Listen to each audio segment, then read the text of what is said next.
everyone, welcome back to Cooking with Zeez. On today's episode, we are doing the basics of samp and beans. And if you are interested, keep on watching. And as always, don't forget to like, comment, subscribe, and click the notification bell. Now, as usual with all our stews, we are starting off with braising our onions. And you all know the drill by now. The more brown your onions are, the better the flavor development. Now, samp and beans is a very much South African dish. It's made in almost every single household and everyone has their own way of making it, and this is mine. Well, this is my mother's, but you all know how it goes.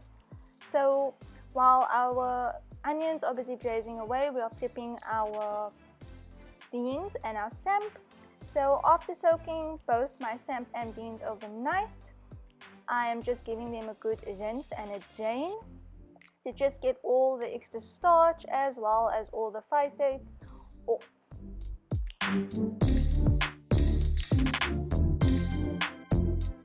Now I'm going to start cooking my samp. So this is roughly about 2 cups of samp, or just over 2 cups of samp that I soaked overnight.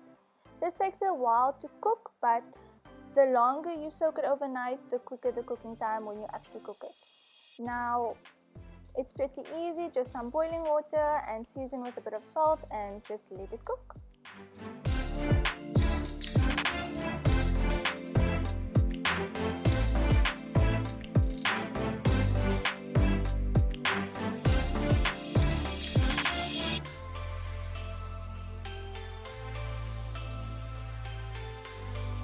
So once our onions look like that, we are just adding our meat. This is quite inexpensive meat.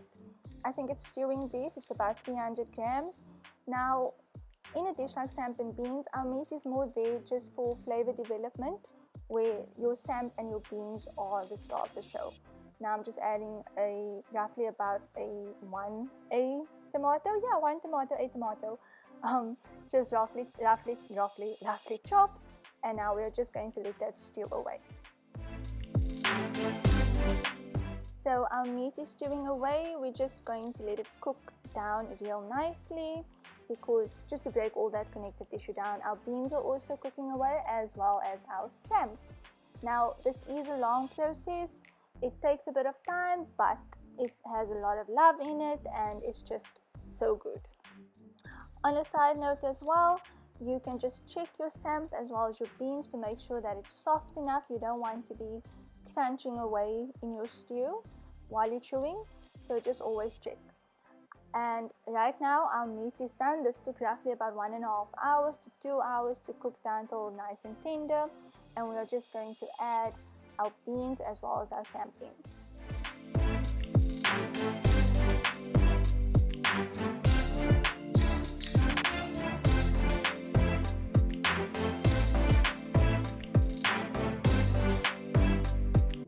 Now, like I said before, samp and beans is quite economical. This was roughly about 2 cups of samp and 2 cups of beans, and it stretches quite far. This fed about 8 people.